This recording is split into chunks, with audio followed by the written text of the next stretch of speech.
Media మిత్రులకు నమస్కారం.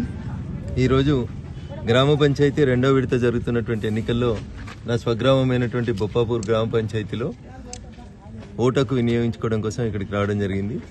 ప్రజలందరినీ కూడా గ్రామ పంచాయతీలలో విధిగా ఓటేయాలని చెప్పి పిలిపించినటువంటి ప్రభుత్వాల పిలుపుకి, ప్రజాప్రతినిధుల పిలుపులకి, సర్పంచ్ ఎన్నికల కోసం హైదరాబాద్లో ఎక్కడో దూరాన సెటిల్ అయిన వాళ్ళు కూడా అందరూ వచ్చి ఈరోజు ఓటు వేయడం అనేది అభినందనీయం.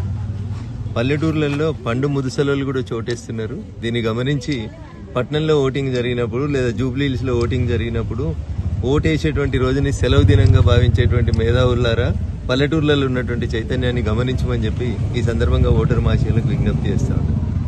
కాకపోతే చాలా కాలం నుంచి పంచాయతీ ఎన్నికలు పెండింగ్లో ఉండడం వల్ల సుమారు 3,500 కోట్ల రూపాయలు భారత ప్రభుత్వం నరేంద్ర మోడీ గారి నాయకత్వంలో పల్లెటూర్ల డెవలప్మెంట్ కోసం ఇచ్చినటువంటి నిధులు అక్కడే ఆగిపోయినాయి.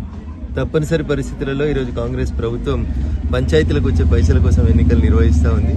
ప్రజలందరూ కూడా ఈ రెండో విడతలో, మూడో విడతలో విరివిగా పాల్గొని భారతీయ జనతా పార్టీ బలపరిచినటువంటి అభ్యర్థులను గెలిపించడం వల్ల కేంద్రం నుంచి వచ్చేటువంటి నిధులతోటి రోడ్లు, మోరీలు, ఇతరతర పనులన్నీ చేసుకోవడానికి అవకాశం ఉంటుంది. కాబట్టి విధిగా భారతీయ జనతా పార్టీ బలపరిచినటువంటి అభ్యర్థులను గెలిపించమని చెప్పి ఈ సందర్భంగా అప్పీల్ చేస్తాం. టీఆర్ఎస్ పార్టీ ఎమ్మెల్యేలు ఉన్న చోట ఎమ్మెల్యేలకి గత ప్రభుత్వం ఇచ్చినట్టు 5 కోట్ల రూపాయలు ఇప్పుడు రావట్లేదు.